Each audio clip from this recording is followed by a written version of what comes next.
Channel আইতে একটা অতিথিকে টকশোর জন্য ইনভাইট করা হয়েছে।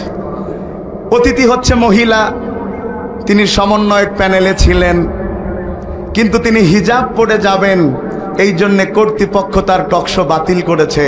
টকশোতে নাকি হিজাব পরিহিত নারী চলে না। 92% মুসলমানের দেশে এই দুঃসাহস কেউ দেখাবে, এটা তো আমরা চিন্তাও করতে পারি না। যদি স্বাধীনতার মানে হয় একজন অর্ধলঙ্গ থাকবে, এটা যদি তার স্বাধীনতা হয়, তো একজন ধর্মপ্রাণ নারী সে বোরকা পরবে, হিজাব পরবে, এটা তো তার স্বাধীনতা। যদি এই স্বাধীনতায় কেউ হাত তুলতে চায়, 92% মুসলমান তার হাতকে ভেঙে ফেলবে। ঠিক না বে ঠিক? আপনি আর যাই করেন, এদেশে কোরআনের বিরুদ্ধে অবস্থান নেবেন না। 17 বছরের দিকে তাকিয়েও যদি আপনার শিক্ষা না হয়, তাহলে কুমিল্লার ভাষায় বলতে ইচ্ছা করে আপনার বিবেকে কুত্তায় প্রস্রাব করে দিয়েছে। ভাই রাগ করতেছেন? আপনারা কি গরম হয়েছেন একটু? আমার এলাকার ভাষায় বলে যে রুটি বানাতে গেলে খোলা আগে গরম করতে হয়। তা খোলা কি গরম হইছে? এখন কি ওয়াজ শুরু করা যায়? সবাইকে রেডি আছেন? নারায়ে তাকবীর, নারায়ে তাকবীর। মাশাআল্লাহ। আমাদের আজকের আলোচনার বিষয় হচ্ছে ভালো মৃত্যু লাভের উপায়। আমি আরও একবার রিপিট করছি, সাতক্ষীরাবাসী, আমার আলোচনার বিষয় হচ্ছে ভালো মৃত্যু লাভের উপায়। যদি আপনারা আমার কণ্ঠ বুঝে থাকেন, আওয়াজ বুঝে থাকেন, বলেন আলোচনার বিষয় কি? এ যারা দাঁড়িয়ে আছেন, জেতা আছেন না মরি গেছেন রে বা? কথা কন না কা কন। আলোচনার বিষয় কি? আলোচনা ভালো করে বুঝবেন। আলোচনার বিষয় ভালো মৃত্যু লাভের উপায়।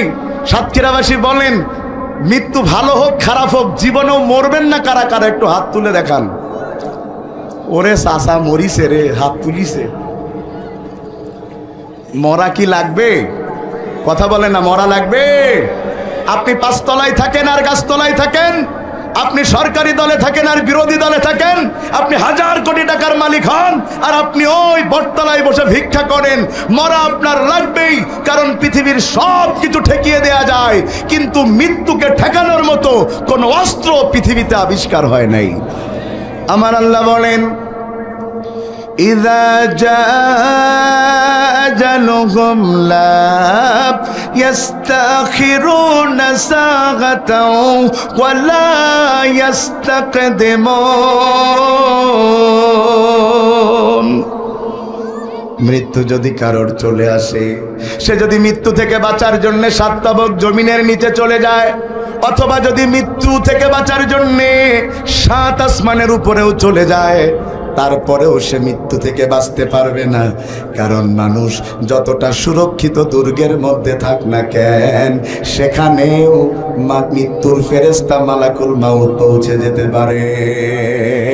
ঠিক না বে ঠিক? ভালো করে বুঝবেন।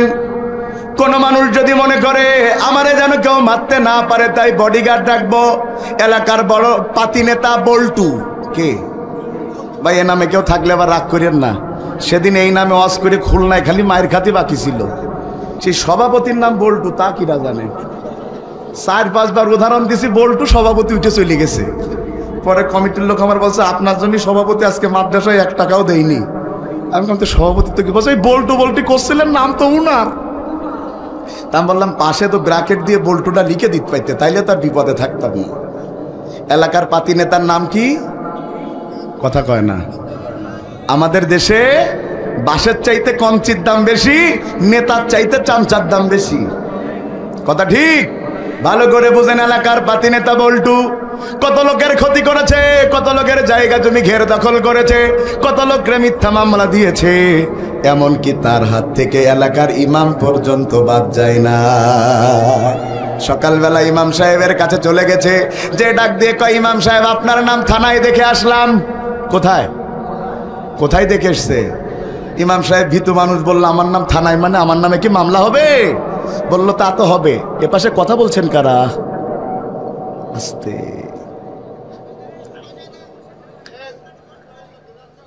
যারা বসার জন্য এসেছে তারা এমনিতেই বসবে আর কি ইনশাল্লাহ।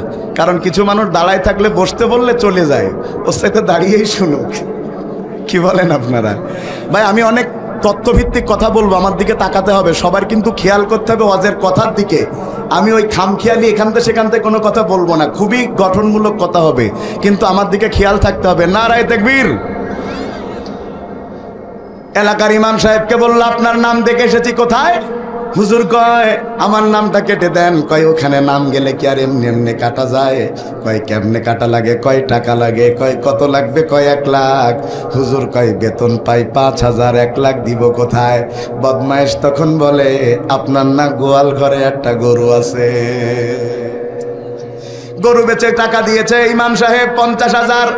ওই লোক মাঝে মধ্যে ইমাম সাহেবের কাছে যায় আর বলে, আমি আপনার বাপের কাজ করে দিয়েছি, আপনার নাম কেটে দিয়েছি। আসলে থানায় তার কোনো নাম টাম ছিল না, থানার নাম করে বল্টু মেরে দিয়েছে। কথা কয় না কেন? এই বল্টু মানুষের এত ক্ষতি করেছে, তার মরার ভয়, তার যেন কেউ মারতে না পারে, তাই 40 জন বডিগার্ড ডেকেছে। একদিন সেই বল্টু মারা গেছে। লোকজন জিজ্ঞাসা করলো, বল্টু, ও বল্টুর বডিগার্ড, তোমরা থাকতে বল্টু মূল্য কেমনে? তোমাদের জবাব দিয়ে যাওয়া লাগবে।